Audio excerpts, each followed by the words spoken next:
Cube Radio.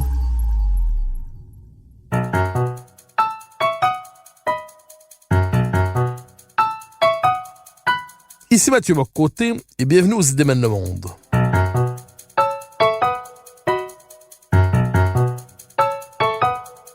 Nous chercherons à comprendre, à travers le regard des intellectuels québécois et européens, les grands débats qui façonnent notre monde.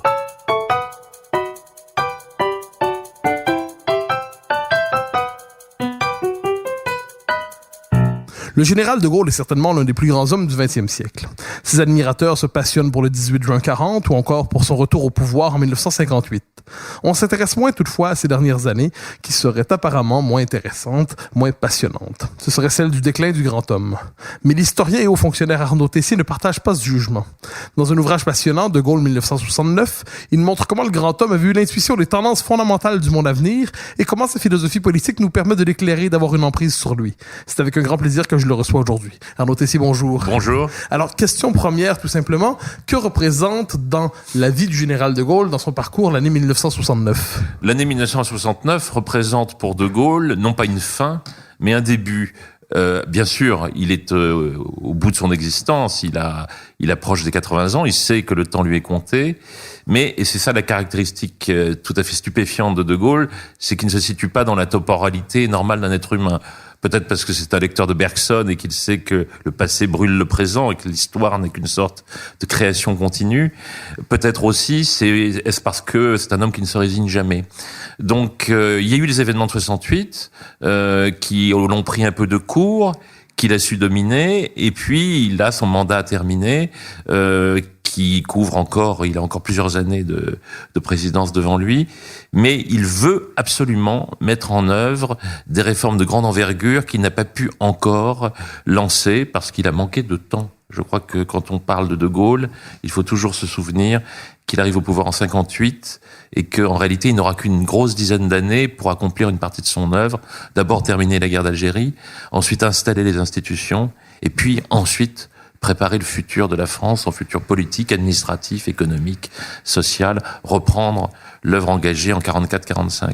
Donc, il ne voit pas les choses comme terminées, il sait que même s'il ne peut que les lancer, il faut absolument qu'il fasse comprendre aux Français que les enjeux qui se présentent pour eux dans l'avenir sont capitaux et qu'il ne faut pas qu'ils s'endorment dans le confort des années 60. Alors, on présente quelquefois le général de Gaulle comme un homme du 19e siècle participant au 20e siècle et annonçant le 21e. Quelquefois, on lui prête d'autres siècles à bien des égards. Dans votre livre, vous nous dites qu'il y a une forme d'écart, en fait, qui se révèle, surtout dans la fin de son mandat, ce qui aurait dû être son septennat, entre un homme attaché à l'État, à la nation et l'émergence de la figure de l'individu et de la société. Quel est cet écart qui se révèle? De quelle manière, autrement dit, le De Gaulle qui pense le monde sous le signe de la nation et de l'État, quel est cet écart entre le De Gaulle qui, autrement dit, est un homme politique au sens propre du terme, se retrouve devant une société en ébullition qui n'entre pas nécessairement dans ses cadres d'analyse? Alors, De Gaulle considère que la France est une nation, qu'il y a un corps politique, qu'il y a le peuple, qui est quelque chose d'encore différent du corps politique, mais qui, pour lui, est quelque chose qui est intemporel. Ce n'est pas seulement la société du moment, le peuple. C'est quelque chose qui s'inscrit dans la durée. C'est un peuple qui vient de loin, et c'est un peuple qui a vocation à aller plus loin encore. Toujours cette vision très inspirée de Bergson. On ne découpe pas le temps comme du saucisson. C'est-à-dire que le peuple français, pour lui, c'est quelque chose qui est porté par l'histoire et qui va vers l'avenir. Donc, la société, c'est un instantané. C'est l'état de la population à un moment donné, avec ses besoins et ses désirs, comme il le dira. Et donc, elle a ses droits, elle a bien entendu besoin d'aspirer à un peu de prospérité, de tranquillité, de bien-être, surtout dans les années 60, où la guerre est proche, la guerre d'Algérie est toute proche, les risques de guerre civile ont été réels, et donc les Français aspirent à souffler un peu, parce que De Gaulle les a pas ménagés depuis 1958, il leur a mené un train d'enfer avec ses réformes, avec la décolonisation. Vous savez, aujourd'hui, on parle beaucoup de faire accepter au peuple la mondialisation. De Gaulle a fait accepter aux Français la décolonisation à laquelle ils n'étaient pas du tout préparés. Il a réussi à leur faire accepter ça, c'était douloureux, mais il a réussi à le leur faire accepter. Donc, pour lui, la démocratie, c'est une lutte permanente, et la société, c'est un instantané. Mais enfin, cette société, elle existe, elle se manifeste. Il y a la montée de l'individualisme, qui est un trait sociologique bien connu des années 60, qui ne concerne pas que la France, d'ailleurs, qui est un phénomène global. Et donc, De Gaulle la voit arriver et voit aussi cette société s'agiter. Et avant même 68, De Gaulle pense qu'il faut parler de la société. Il faut lui donner une consistance. Mais pour lui, la société, il ne veut pas lui parler de manière classique. D'abord, il ne veut pas que ça se fasse au détriment de la force de l'exécutif et de l'action publique. Il veut que l'État reste fort. Mais il veut que l'État parle à la société. Et pas n'importe quelle société. Il veut pas de la vieille société du 19e siècle, justement. Il ne veut pas des vieilles élites départementales. Il ne veut pas de cette société qui a, en quelque sorte, été la partenaire de la 4e République et avant de la 3e République. Une société un peu ratsoc, radicale socialiste. Il veut parler à ce qu'il appelle, à l'époque, le terme n'est pas galvaudé comme il l'est aujourd'hui, les forces vives. Il veut parler aux étudiants, aux entrepreneurs, aux syndicalistes dynamiques, aux familles, à tout ce qui pour lui porte l'avenir.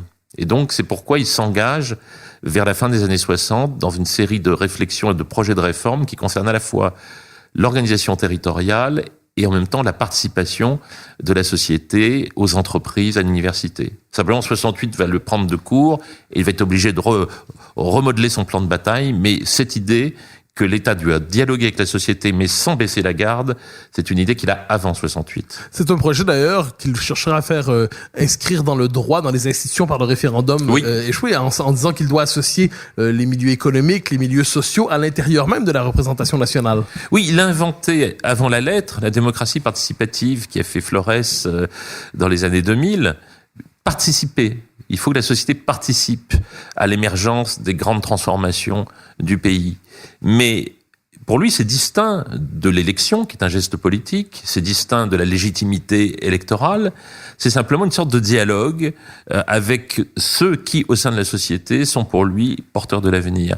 Alors il veut essayer d'imaginer un schéma institutionnel qui lui permette de parler à ces forces vives, sans pour autant, et c'est là la différence avec ce qu'on appellera la démocratie participative, à la manière de Madame Royal dans les années 2000, il veut le faire sans que l'État perde ses moyens d'action. Et donc c'est pour ça qu'il va imaginer de créer, au-dessus du département, entre le département et l'État, des grandes régions, qui sont des régions en partie inspirées de l'histoire, mais qui sont surtout des régions administratives, et où il y aura une assemblée qui pourra représenter ces forces vives.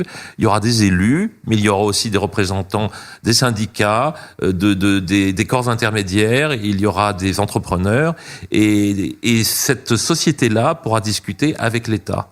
Donc c'est quelque chose d'assez original, il va en faire le cœur du référendum d'avril 69, de même qu'il va avoir l'intention aussi de faire évoluer les statuts de l'entreprise de façon à associer les salariés, les travailleurs à la gestion propre de l'entreprise et pas seulement à ses bénéfices. Ça, il compte le faire dans un deuxième temps parce qu'il sait que l'assiette est déjà bien remplie pour 69, mais il a ce projet. Et le problème pour lui, c'est que c'est un grand projet qui est peu facile à comprendre pour les Français de l'époque et même pour ses propres collaborateurs. Parce que De Gaulle, en 69, il ne parle pas de 69, il parle du monde qui vient. Il parle du monde qui va venir dans 20, dans 30 ans, dans 40 ans. Il parle de notre monde. Il dit qu'on va vers un monde qui va être, il ne prononce pas le mot de mondialisation, mais l'idée est déjà là. On va vers un monde où l'individu sera exposé à de nouvelles formes de soumission.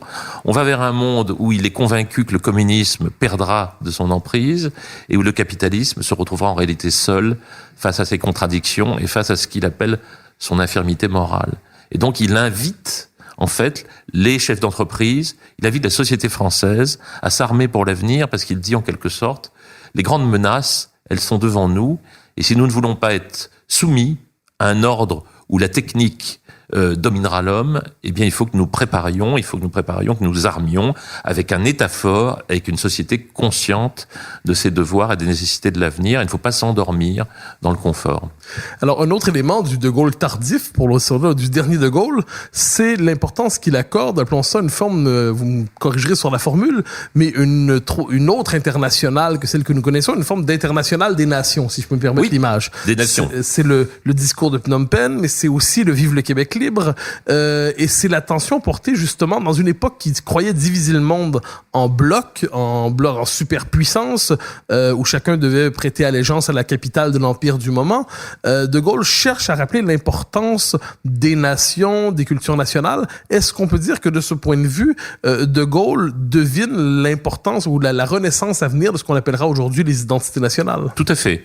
Il croit aux identités culturelles, à commencer par l'identité culturelle française, puisque un des aspects fondamentaux de la grande politique publique, des plus grandes politiques publiques de la cinquième, c'est la politique culturelle. Il croit dans la politique culturelle, et en ce sens, il a été brocardé à la fois par une partie de la gauche et puis par les libéraux qui considéraient que l'État n'avait pas à s'immiscer. Ils considèrent que l'État doit encourager par les politiques culturelles la création, mais aussi protéger l'identité culturelle d'un peuple parce que ça fait partie des fondements de la démocratie.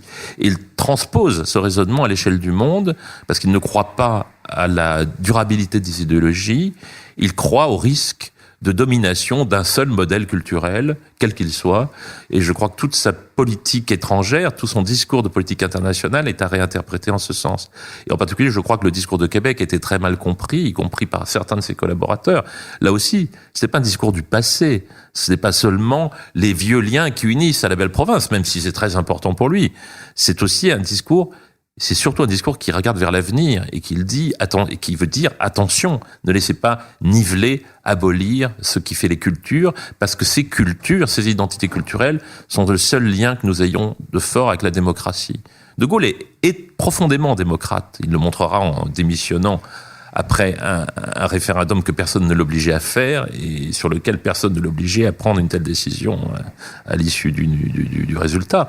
Donc De Gaulle est profondément démocrate et il croit que les identités culturelles, il croit que les cultures sont un moyen d'armer les sociétés libres contre l'asservissement à la technique, contre l'asservissement à ce qui est peut-être pire qu'une idéologie, et qui est un monde sans valeur, sans principe, un monde dominé par l'argent. Et en ce sens, c'est un disciple de Péguy, parce que ce monde-là, c'est le monde que Péguy annonce dans ses textes du début du XXe siècle.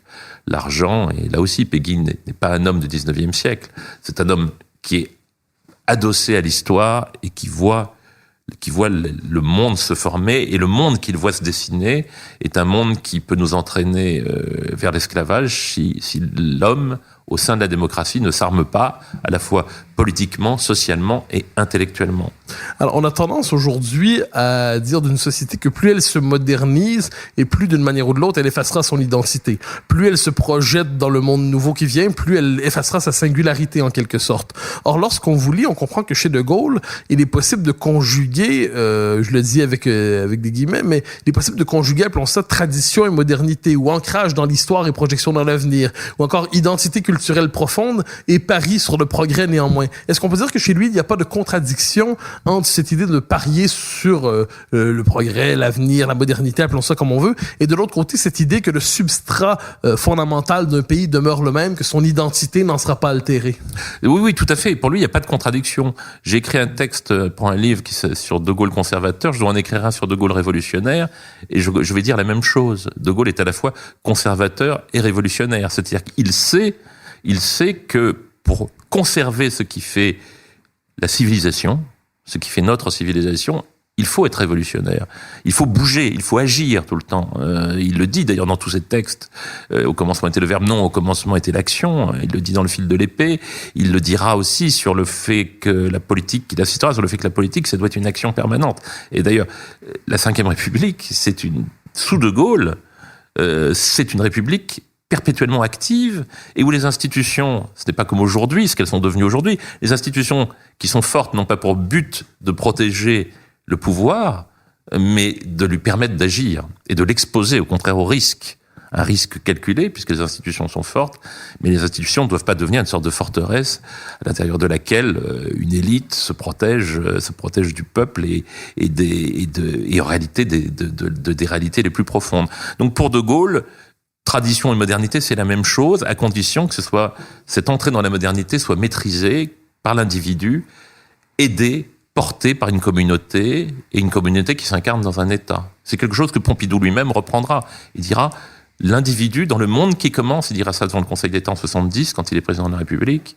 Pompidou, il y a eu beaucoup de contresens sur Pompidou aussi. Pompidou dira, le monde qui s'ouvre devant nous est un monde où l'individu aura besoin de l'État pour se protéger contre des pressions, des formes de domination tout à fait nouvelles. Alors, une autre contradiction que met de l'avant notre époque, mais qui n'est pas évidente pour De Gaulle, c'est celle entre démocratie et nation. C'est-à-dire, aujourd'hui, on a tendance à dire, plus une société se démocratise, moins elle se définira comme nation, plus elle s'éparpillera sur le plan de son identité, moins elle se définira dans la profondeur de l'histoire. Or, chez De Gaulle, les deux sont indissociables, démocratie et nation. Oui, bien sûr, parce que une nation, c'est quelque chose de solidaire. Pour lui, la démocratie, ce ne sont pas seulement des institutions politiques. C'est le gros contresens qu'on fait aujourd'hui. On croit que la démocratie, c'est des institutions, c'est une façon de faire fonctionner les rouages politiques, constitutionnels, c'est un rapport entre les pouvoirs. Certes, il y a une dimension politique de la démocratie, mais la démocratie, c'est aussi quelque chose qui a une dimension sociale. Pour De Gaulle, la démocratie politique n'est rien sans la démocratie sociale. Toutes les réformes de 44-45 que beaucoup voudraient démanteler, puisque c'est un mot d'ordre, il faut faire disparaître tout ce qu'a créé le CNR, c'est en réalité une atteinte portée au fondement de la démocratie telle que De Gaulle la conçoit. Alain Supiot, le grand professeur de droit social, l'a bien montré, ici même d'ailleurs, et il l'a montré dans un grand colloque sur la Ve République que nous avions organisé. Il a dit, la démocratie, la constitution sociale de la Ve République vient de loin, elle est profonde. Donc pour De Gaulle, il n'y a pas de démocratie sans démocratie sociale, et donc une démocratie doit être à la fois politique, sociale, un territoire doit être solidaire, il n'y a pas des territoires, comme on dit aujourd'hui, il y a un seul territoire qui est celui de la nation, ce qui ne veut pas dire qu'il était hostile de manière définitive, par exemple à une construction européenne qui aurait pris une envergure politique considérable. Quand on lit les Mémoires d'espoir, les 2 volumes qui ont été publiés, puisque c'est un texte inachevé, il parle de l'Europe, et il dit qu'il croit possible qu'un jour il y ait une forme de nation européenne qui dépasse les cadres nationaux. Mais il dit il faudra du temps, et il faudra l'assentiment des peuples, et il faudra que ce soit autour de principes communs que nous ne renierons pas. C'est pourquoi il dit dans les Mémoires d'espoir, mon idée, que je n'ai pas été retenue, c'était de faire valider chaque étape de la construction européenne par un référendum dans chaque pays. Et il disait comme ça, nous aurions progressé plus lentement, mais nous serions arrivés à quelque chose, sans doute, qui aurait fait de l'Europe quelque chose de plus fort. Il parlait d'Europe des États et pas d'Europe des nations. Donc il croyait qu'il était possible de faire un jour une grande construction politique assise sur des identités. Alors, le général de Gaulle, vous nous le dites, vous nous le présentez comme tel, il pense les prochaines décennies, il ne se contente pas de penser le prochain mandat, le prochain septennat. Donc, c'est un homme qui cherche à penser les tendances lourdes qui vont faire l'avenir de la France et du monde. Et pourtant, c'est un homme qui appartient aussi à sa manière au monde d'hier. Vous avez un très beau chapitre où vous parlez notamment dans De Gaulle 69, après son départ de la présidence, il va se réfugié n'est peut-être pas le bon terme, mais il va s'installer pendant un bon moment en Irlande et vous nous présentez son rapport à l'Irlande, c'est-à-dire un vieux pays qui à ce moment-là n'est pas encore modernisé, qui n'a pas encore connu l'impact de son entrée dans l'Europe, un vieux pays catholique, un vieux pays rural, un vieux pays un peu à l'écart encore de la modernité, dans ce cas-là de plus flamboyante, dans ce cas-là de plus tonitruant, et De Gaulle va se replier en Irlande pour se refaire des forces d'une certaine manière, pour renouer avec une part de lui-même peut-être. Donc De Gaulle est aussi cet homme qui sent qu'on passe d'un monde à un autre et qui sent le besoin de faire un dernier détour par le vieux monde dont il vient. En fait, c'est pas un homme du passé, c'est un homme de l'histoire. C'est un homme de l'histoire. Donc, pour lui, l'histoire, c'est du présent et c'est de l'avenir. Donc, oui, l'Irlande est une terre de vieille histoire. C'est une terre qui l'intéresse, d'abord parce qu'il y a des liens familiaux, parce qu'il veut commencer l'écriture de ses Mémoires d'espoir, il veut s'éloigner de la France pendant la campagne présidentielle pour sa succession, il ne veut pas être à Paris au moment des cérémonies du 18 juin 40, donc il choisit cette terre chargée d'histoire et de souffrance, avec à sa tête d'ailleurs Eamon de Valera, qui est une figure du XXe siècle qui l'intéresse et qu'il a envie de rencontrer, parce que c'est un homme qui s'est colté aux réalités les plus dures. Donc il y a cela, effectivement, il y a tout ce côté, mais c'est d'une certaine manière aussi, c'est pour aller sur une terre qui n'a jamais renoncé. Parce qu'après tout, l'Irlande aurait pu disparaître. L'Irlande a connu des crises démographiques, économiques, politiques majeures. Et je crois que c'est ça que De Gaulle va chercher. C'est une source d'énergie. C'est un pays qui n'a pas renoncé. Et cela, il l'applique à la France. Parce que pour lui, encore une fois, la démocratie est fragile et les peuples sont exposés au grand laminage, qu'ils viennent des idéologies qui, pour lui, sont pas forcément les plus résistantes au fait national, ou que ça vienne d'un monde technologique dominé uniquement par le profit et qui réifie l'être humain. Et donc, pour lui, il faut rechercher cette sorte de volonté qui fait que l'histoire ne s'arrête pas. Donc, il est fasciné par le fait que l'Irlande n'a jamais considéré que son histoire était terminée. Et d'ailleurs, on a vu ensuite que l'Irlande a pris un tournant très très net dans la modernité. Et pour lui, c'est la même chose pour la France. L'histoire ne s'arrête pas. C'est aussi une façon de rappeler, et ça sera encore plus le cas quand il fera voyage en Espagne l'année suivante, peu de temps avant sa mort, qu'il va rencontrer Franco, voyage qui lui a été reproché beaucoup. Il va en Espagne, il va rencontrer Franco, parce qu'il veut rappeler aussi que l'histoire, ce sont des souffrances, et que un peuple ne survit, ne maintient son identité, et ne peut ensuite, comme le fera l'Espagne, aborder la démocratie que s'il y a une volonté d'affronter le monde et d'affronter l'adversité. Je crois que c'est ça qui le hante, qui hante cet homme vieillissant qui sait qu'il va mourir, qui sait que il aura des successeurs qui ne comprennent pas nécessairement ce qu'il dit, parce qu'il ne se situe pas dans le même ordre temporel. C'est la fragilité des nations et la fragilité des démocraties, c'est la même chose. Tout ça, c'est fragile. Il faut toujours armer la démocratie contre les menaces. Et il considère que cette prospérité des années 60, qui n'a pas encore gagné des pays comme l'Irlande, mais qui va la gagner, qui n'a pas encore gagné des pays comme l'Espagne, cette prospérité, elle est temporaire, fragile, et que un monde difficile va surgir. Et quand on regarde ce qui s'est produit après la mort de Gaulle, dans les 50 années qui ont suivi, on voit que le diagnostic était prophétique, puisque en réalité, le monde capitaliste est entré dans une phase d'instabilité et de difficulté dont aujourd'hui nous voyons peut-être que le début.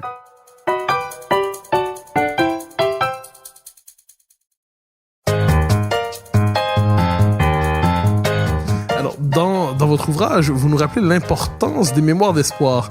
Il y a autour de Gaulle une forme peut-être de contresens, soit tout le moins d'ambiguïté. On dit souvent De Gaulle est un homme sans doctrine. C'est l'homme du grand réalisme, du pragmatisme absolu. C'est un homme qui a certainement des principes, une certaine idée de la France et de lui-même, ajoute-t-on quelquefois en souriant, mais c'est un homme sans corps doctrinal. Or, vous nous dites que lorsqu'on lit les mémoires d'espoir, par exemple, et plus largement ces livres, mais on peut trouver néanmoins quelque chose comme un corps doctrinal. Je ne dis pas une idéologie toute faite, mais une certaine vision du monde plus concrète, plus dense qu'on ne l'a dit. Est-ce qu'on peut dire que le cœur de sa philosophie politique se trouvait certes dans son premier livre, ses premiers ouvrages, mais aussi se trouve aussi dans les mémoires d'espoir où il cherchait à embrasser l'avenir? Il se trouve dans toute son œuvre, en fait, et les mémoires d'espoir sont dans la parfaite continuité avec son œuvre écrite, avec ses discours, avec ses messages.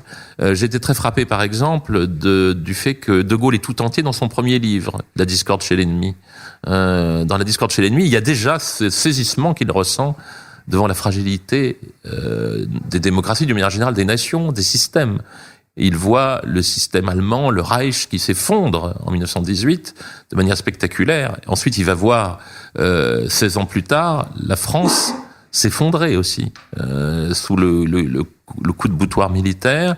Donc cette idée de fragilité l'obsède. Et avec cette idée qui va s'emparer de lui et qui va être très importante pendant la guerre avec le discours d'Oxford et puis à la libération avec les réformes du gouvernement provisoire, cette idée qu'un peuple, une nation et donc une démocratie, ça s'étaye pas seulement avec de bonnes institutions, ça y croit la qualité des institutions, pas seulement avec de bons dirigeants, mais aussi avec un système de société, avec une conception de la société, avec une conception de la culture, avec des politiques publiques extrêmement cohérente, avec un État fort. Voilà. Oui, il a une approche systémique, puisque c'est un terme à la mode aujourd'hui. Il a une approche systémique de la démocratie qu'il met en œuvre, et il le dit dans les Mémoires d'espoir. Les Mémoires d'espoir, on dit souvent que ça n'a pas la même qualité littéraire que les Mémoires de guerre, que c'est plus un texte d'auto-justification. Alors d'abord, on oublie que c'est un texte inachevé, puisqu'il s'arrête en 62, et il a juste commencé le tome 2, il devait y en avoir 3 conséquents, et qui devait d'ailleurs, il l'avait dit à Pierre-Louis Blanc, être de plus en plus dur. Le texte, Pierre-Louis Blanc, il lui avait dit, vous êtes dur vis-à-vis de la bourgeoisie, vous êtes dur vis-à-vis du capitalisme, et De Gaulle avait dit, mais ça ne va faire que s'accentuer, parce que les élites vont recommencer à trahir. Et donc, ces mémoires d'espoir sont tout à fait dans la continuité du De Gaulle. Vous savez, il y a quelque chose qui m'a toujours frappé sur De Gaulle, c'est qu'on est prisonnier de l'image que renvoient les livres, que renvoient les idées toutes faites. Donc cette idée qu'effectivement que De Gaulle est un pragmatique, qui change. Non, De Gaulle, il a toujours le même objectif. Bien sûr, la méthode peut quelquefois varier, il s'adapte. C'est un type politique très habile. Quand il va voir au moment du conflit avec les Anglais en Syrie, enfin du conflit politique qu'il oppose aux Britanniques à propos du destin du Proche-Orient pendant la guerre, et qu'il va voir Lyttelton et qu'il dit je me recouvrais de glace. Dans les mémoires de guerre, il veut bien dire ce qu'il veut dire. Il veut dire qu'il va jouer une forme de comédie. Mais les objectifs ne changent jamais, la vision du monde ne change jamais. Il est extrêmement déterminé. Je crois qu'il y a des lignes de force chez De Gaulle qui n'ont jamais bougé. Et vous savez, même, je donne souvent cet exemple dont je me suis rendu compte moi-même, mais moi-même j'ai été souvent dominé par cette idée qui est fausse. On croit que De Gaulle parle de lui à la troisième personne. Alors pas dans les mémoires d'espoir, mais dans les mémoires de guerre, moi j'avais gardé de souvenirs qu'il parle tout le temps de lui à la troisième personne. Alors on a donné des explications, il parle de lui à la troisième personne quand il représente la France, etc. Et en fait, en relisant les mémoires de guerre, je vois que c'est très rare, les occurrences où il parle de lui à la troisième personne. Il parle de lui à la première personne. Et j'ai envie de dire à ceux qui veulent découvrir De Gaulle, lisez-le, relisez la plume à la main, les mémoires de guerre. Il y a des éléments même d'ailleurs sur le Québec, où il dit des choses déjà qu'il dira en 67. Enfin, il y a une continuité de sa vision du Québec et de cette question de l'identité qui est déjà dans les mémoires de guerre et dans les discours, dans ses premiers voyages. Donc voilà, donc je crois que oui, ça arrange beaucoup de gens de dire que De Gaulle est un pragmatique, parce qu'entre pragmatique et opportuniste, il y a qu'un léger seuil, très aisé à franchir, et puis après on vous dit que c'est un homme d'État comme les autres. Ben non, il n'est pas comme les autres, ça, c'est ce qui ressort vraiment de la lecture. Il disait lui-même, d'ailleurs, lisez-moi, et lisez vraiment ce que j'ai vraiment dit, ce que j'ai vraiment écrit. Alors justement, sur cette question, dans votre ouvrage, il y a quelques considérations, je dirais pas périphériques, mais en marche sur une autre manière d'aborder De Gaulle, c'est le De Gaulle de Perfit. Alors il y a, donc vous nous dites, pour comprendre De Gaulle, il faut le lire ses ouvrages, il faut évidemment étudier son action, il faut étudier sa vie, et depuis quelques années, depuis près de 20 ans, on nous dit souvent, pour comprendre De Gaulle, il faut donc lire les C'était De Gaulle de Perfit, qui avait noté ses conversations avec lui, et vous en parlez à quelques reprises, chaque fois, je dirais, sourire en coin, vous me corrigerez si je me trompe. C'est-à-dire en disant, certes, c'est une source d'information qui n'est pas négligeable, mais évitons de voir ça comme la retranscription, si je vous comprends bien, comme la retranscription exacte de sa pensée en tant que telle. Il y a peut-être une part d'interprétation chez Perfit. Il y a peut-être à tout le moins une réappropriation personnelle de son propos. À tout le moins, lorsque je vous ai lu, j'ai l'impression que vous nous invitiez à lire avec quelques scepticisme sans pour autant le congédier, les C'était De Gaulle de Perfit. Est-ce que je me trompe? Oui, non, vous avez tout à fait raison. Je suis un peu critique vis-à-vis de C'était De Gaulle. Non pas que j'accuse du tout Alain Perfit de malhonnêteté intellectuelle, et je crois qu'en particulier la façon, la psychologie, le style, un certain style d'humour ou de causticité de Gaulle, il le rend très bien. Ceux qui ont connu De Gaulle disent qu'on retrouve bien le général à travers ces pages qui sont souvent éblouissantes. Mais les choses peuvent être dans le détail exact, un certain nombre de choses peuvent être dans le détail exact et puis globalement fausses. Et en particulier, je crois que ce qui ressort trop du C'était De Gaulle, c'est justement ce côté très réaliste, certes, mais qui tourne au pragmatisme excessif. Par exemple, mais déjà, il n'est plus avec De Gaulle. Perfit, qui d'ailleurs, je trouve quand même que pour un homme du niveau gouvernemental et de l'âge de Perfit, je suis toujours un peu étonné que De Gaulle ait fait autant de confidences à Perfit. Je crois qu'il a pris en note beaucoup de choses et qu'il a essayé de tresser avec honnêteté, mais avec sans doute une ambition excessive, un portrait très complet de Gaulle dans ces années-là. Mais par exemple, il n'est pas loin de faire de Gaulle un décentralisateur. Et là-dessus, je suis formel. De Gaulle n'est pas décentralisateur. Je ne dis pas qu'il est anti-décentralisateur. Et pour lui, la région, c'est pas le sujet de la décentralisation. Il veut faire de la région un échelon de l'action de l'État, de l'État planificateur pour rencontrer la société. Puis il y a d'autres exemples. Il dit à un moment donné, ça c'est très frappant, que le centralisme français, c'est le problème de la France, et c'est qu'on faut toujours gouverner comme si l'exceptionnel était en fait le régime commun de la vie démocratique, et qu'il faut en finir avec ça. Et là, ça montre que, je vais être un peu brutal, mais il n'a rien compris, lui qui est extraordinairement intelligent, qui est approché de Gaulle. Il y a quelque chose qu'il n'a pas compris du tout chez De Gaulle. parce que, et là, ce n'est pas moi qui interprète De Gaulle, c'est ce que De Gaulle dit. De Gaulle dit précisément que l'exceptionnel, c'est la règle, et que le temps de quiétude pour une démocratie, c'est l'exception. Et ça, c'est toute une posture politique. Depuis plusieurs décennies, alors que les choses ne vont pas bien et ne tendraient plutôt à aller de plus en plus mal, on a toujours expliqué aux Français que finalement tout ça n'était pas si grave, que tous les phénomènes de grande pression migratoire, les problèmes de l'Europe, la mondialisation, que tout ça c'était finalement une question d'adaptation. Et ben c'est le contraire total de la façon dont De Gaulle voit le monde. On ne s'adapte pas, on se rebelle contre ce qui veut vous soumettre, et l'adaptation, ça provient d'une capacité de maîtrise sur les événements, sur les choses. Il faut être capable de se dresser, non pas pour empêcher la modernité d'arriver, mais pour mettre la modernité à sa façon autant qu'il est possible. Et c'est ça la démocratie. C'était tout à fait ce que disait Philippe Séguin, d'ailleurs, qui était sans doute le gaulliste le plus authentique que j'ai jamais rencontré. Il disait, il faut que l'individu reste autant que possible maître de son destin, et pour cela, il lui faut l'aide d'un État fort. Donc, je crois que la Perfit a fait une sorte de contresens. Oui, l'exceptionnel, c'est la règle pour De Gaulle, parce que le danger est permanent, ce qui ne veut pas dire qu'il faut faire vivre les Français dans l'angoisse permanente. Il le disait, il faut progrès technique, etc. Mais il faut toujours être en éveil. Un démocrate est toujours en éveil. Et un pouvoir démocratique, s'il veut bien gouverner, il doit toujours être capable d'alerter le peuple et d'engager sa responsabilité lorsqu'il trouve que les enjeux sont importants. C'est pour ça qu'il croyait au référendum et qu'il croyait à la prise de risque en politique. Il l'a montré puisqu'il a pris un risque considérable parce que le sujet, pour lui, était considérable. C'était comment préparer la société française, comment préparer les Français aux grandes transformations des 30 ou 40 prochaines années qui arrivaient.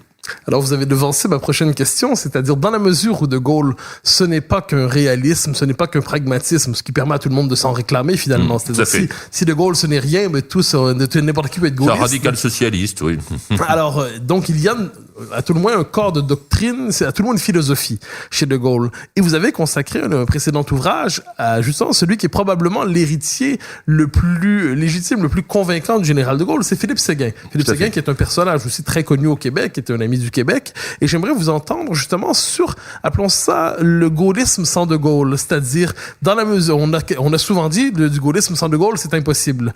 Or, il y a néanmoins des hommes qui se sont réclamés du gaullisme au-delà du 18 juin, au-delà du style du général, pour reprendre la formule d'un autre. Il y a des gens qui se sont réclamés du gaullisme comme doctrine, comme philosophie politique. Et l'un d'entre eux, c'est justement Philippe Séguin. Est-ce qu'on peut dire qu'il y a eu des héritiers, justement, au gaullisme? Et si oui, dans quelle mesure Séguin est-il l'héritier le plus fidèle du gaullisme? Il n'y en a pas eu beaucoup. Je voulais d'abord vous dire que De Gaulle a défini le gaullisme. Ça, c'est une chose à laquelle je tiens beaucoup, parce que dans les mémoires de guerre, il y a un passage où il parle de Jean Moulin, et où il dit que Jean Moulin est gaulliste, entre guillemets.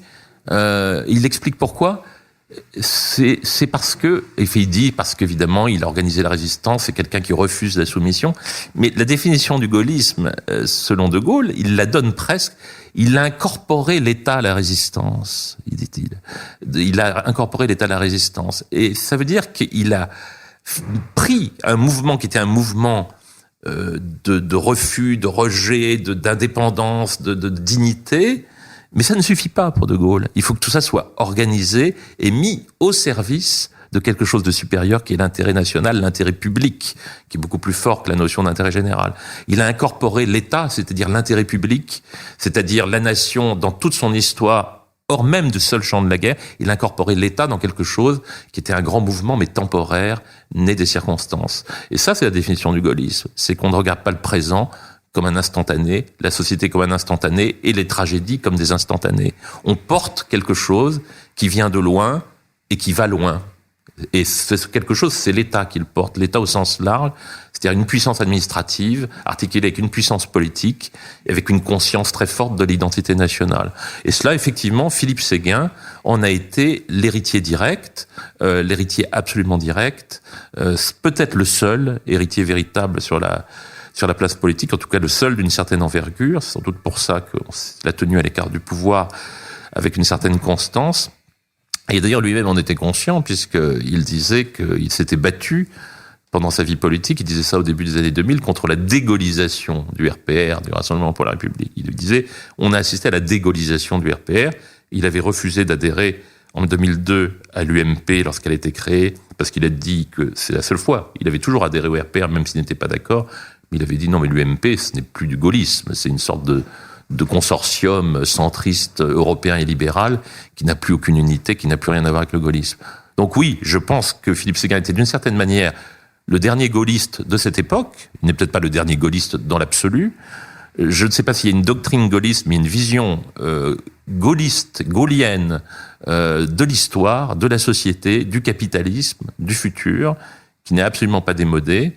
Il serait peut-être temps un peu de s'en souvenir. Et effectivement, Séguin, et c'est pour ça que Séguin, je suis très content parce que mon livre va ressortir en Tempus début janvier, ça va être le 10e anniversaire de la mort de Philippe Séguin. On va consacrer un colloque à Philippe Séguin, d'ailleurs, 22 janvier. Et je vois des jeunes, dans la jeune génération, j'ai des étudiants qui préparent les grands concours administratifs, qui n'étaient pas nés au moment du débat sur Maastricht, qui s'intéressent à Philippe Séguin et qui vont, en quelque sorte, pouvoir redécouvrir ce personnage qu'on a voulu enterrer une première fois, une deuxième fois sous les hommages, mais qui, effectivement, est, à mon avis, un héritier authentique de la vision gaullienne, de l'histoire, de la politique, de la société. C'était une vision globale. Alors, je vous relance sur cette question qui me semble fondamentale. De Gaulle a marqué profondément son pays, il a modelé les institutions de la Cinquième République, il a défini une conception de l'action publique, tous s'en réclament, et pourtant si peu d'héritiers véritables. Comment expliquer ce paradoxe? D'abord, en est-ce un, mais comment expliquer le fait que si tous se réclament de lui d'une certaine manière, eh bien, on ne trouve finalement que Séguin, quelques autres probablement, mais qui véritablement est porté son héritage de manière convaincante. Et question que je lis à celle-là, pourquoi un homme comme Séguin a-t-il échoué selon vous? Philippe Séguin a échoué pour des raisons qui tiennent aux circonstances politiques, qui n'étaient pas propices. Il a échoué aussi peut-être pour des raisons qui tenaient aussi à des faiblesses personnelles, certaine inaptitude à créer un courant organisé autour de lui. Il y a eu des circonstances, il y a eu de l'hostilité, on l'a piégé aussi, on l'a amené à finalement la campagne ce qui a mis un terme à sa carrière politique, c'est la campagne pour les municipales à Paris en 2001, qui a été une sorte de piège dans lequel il est tombé, dans lequel on l'a enfermé. Quand il était président du RPR, on a fait en sorte qu'il ne puisse absolument pas faire évoluer le RPR vers ce qu'il voulait faire, c'est-à-dire lui rendre sa dimension de grand mouvement gaulliste, de rassemblement, et non pas d'en faire une machine électorale au service de tel ou tel. Donc il y a eu tous ces facteurs qui se sont conjugués. Il y a aussi le fait que c'est une carrière inachevée parce qu'il est mort à 66 ans, prématurément, et que donc sa carrière aurait pu encore, s'il en avait eu la capacité physique, et si les circonstances y étaient prêtées, sa carrière aurait très bien pu reprendre et se poursuivre. Mais il y a un certain nombre de facteurs qui ont joué pour faire que ce destin est resté inachevé, même s'il a laissé derrière lui une image, des propos et une vision de la politique. Quant au fait que beaucoup de gens se réclament de Gaulle, je pense que De Gaulle est quelqu'un qui est difficile de faire disparaître du paysage politique et intellectuel français. Est tellement présent, parce que dès qu'on touche à quelque chose, on touche à des choses que De Gaulle a faites, quand même. Alors on essaie de le cacher un petit peu, mais enfin, voilà, la France vit le modèle français, le modèle politique, social français, dont on dit qu'il est périmé, c'est De Gaulle qui l'a façonné. Alors, en même temps, De Gaulle est le personnage politique, tout le monde le considère comme le grand homme d'État du XXe siècle, l'un des plus grands hommes d'État de l'histoire de France, donc il faut s'en réclamer. Mais je pense aussi que plus on s'en réclame, tout en faisant le contraire de ce qu'il a fait, c'est une façon de l'enterrer. Je crois que vraiment, c'est un grand classique. Hein. On couvre sous les images, on prend des postures, des attitudes qui ne veulent pas dire grand-chose, mais ce qui compte, c'est pas tellement la posture gaullienne, d'ailleurs, qui peut l'imiter. De Gaulle ne reviendra pas. Il ne s'agit pas de l'invoquer comme une sorte de talisman, mais on peut s'inspirer de ce qu'il a fait et regarder ce qu'il a fait et pourquoi il l'a fait. Et je pense que c'est un objet d'histoire, De Gaulle, et qu'il faut regarder ce qu'il a fait, les lignes de force qui ont conduit son action depuis sa jeunesse jusqu'à sa mort, ce qu'il a voulu faire notamment en 69, avant son départ de la politique, et montrer que tout cela avait une cohérence et que tout cela, c'est en partie, même pour une large part, ce qui fait la consistance de notre démocratie. Il faut faire attention quand on touche à un certain nombre de fondamentaux en France. Il ne s'agit pas d'être conservateur, mais il ne faut pas confondre. Il y a des choses qui peuvent être réformées, puis il y a des choses qui sont les fondements même de notre système démocratique. Et notamment cette idée de solidarité territoriale. Pour De Gaulle, la France n'avait de sens que si chaque partie du territoire français était solidaire de l'autre, quel que soit son niveau de développement, etc. Aujourd'hui, on ne parle plus du territoire, on parle des territoires. Déjà, c'est le début déjà du gros contresens. Donc, la démocratie, elle est liée quintessentiellement à cela.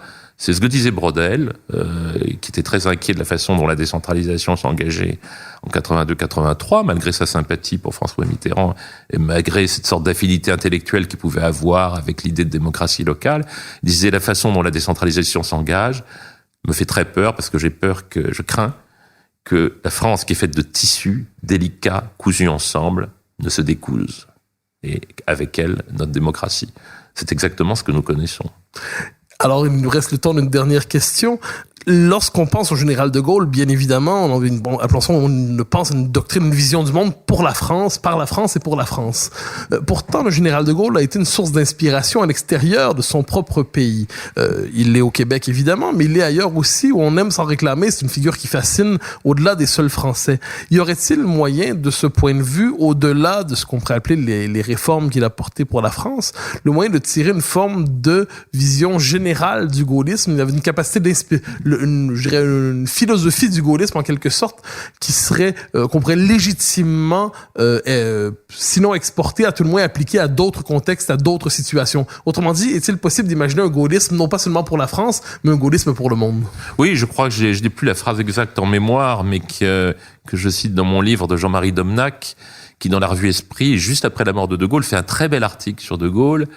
Et il dit, oui, on l'a critiqué pour ceci, on l'a critiqué pour cela, on disait qu'il n'était pas très démocrate. Et il disait, mais un homme, je n'ai plus la formule exacte, mais il y a un homme qui se dresse contre les fatalités. Un homme qui considère qu'il ne faut pas s'incliner devant toutes les formes de soumission qui vous sont présentées. Cette dimension de rebelle et de constructeur à la fois, il me semble que c'est la définition même.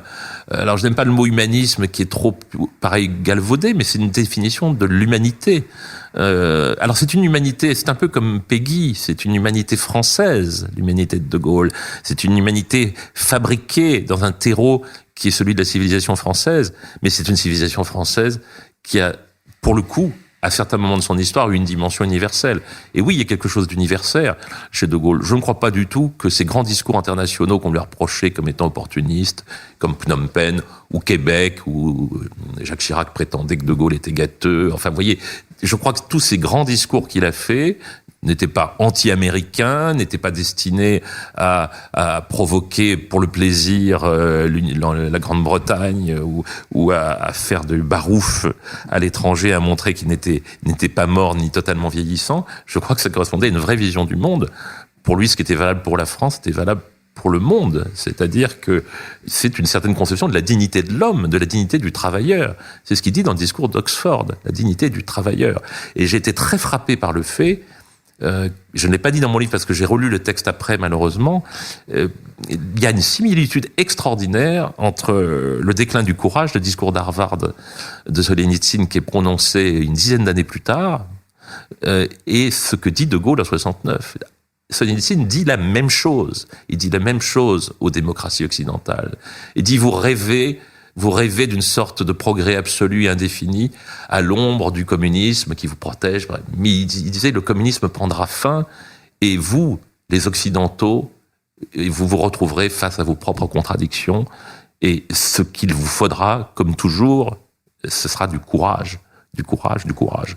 Et donc, l'humanisme de Gaulle, c'est cette profession de foi dans le courage, le refus de s'incliner devant toute forme de domination, qu'elle soit idéologique ou qu'elle soit de type capitaliste. À partir du moment où le capitalisme broie le travailleur, il parlait tout le temps du travailleur, broie l'homme dans sa dimension la plus noble, qui est celle de l'homme qui produit des choses de l'esprit, qui produit de la matière, l'homme qui travaille.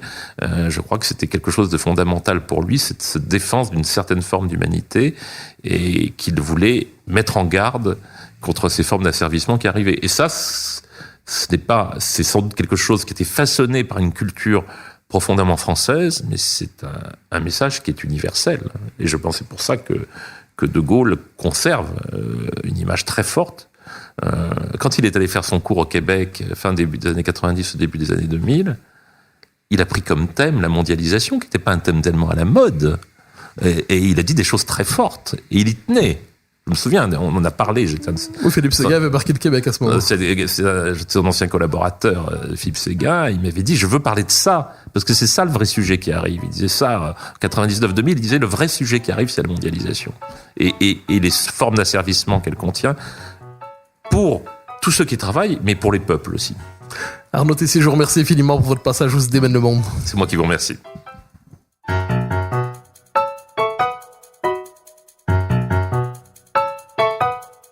Chers auditeurs des Idées mènent le monde, vous pouvez faire connaître le balado sur vos réseaux sociaux en partageant les épisodes que vous aimez. Cela nous donne à chaque fois un fier coup de main pour faire découvrir le balado. Ainsi, si vous écoutez sur une autre plateforme que Cube Radio, laissez-nous un commentaire. C'est encore une fois un geste qui nous permet de faire connaître la série au plus grand nombre. Merci à vous d'être à l'écoute. Vous pouvez me suivre sur Twitter et sur Facebook. Vous pouvez également lire mes chroniques chaque mardi, mercredi, jeudi et samedi dans le Journal de Montréal. Et chaque semaine, vous pouvez me suivre à la Joute à TVA. Animation et recherche, Mathieu Bock-Côté. Réalisation, Anne-Sophie Carpentier. Une production Cube Radio.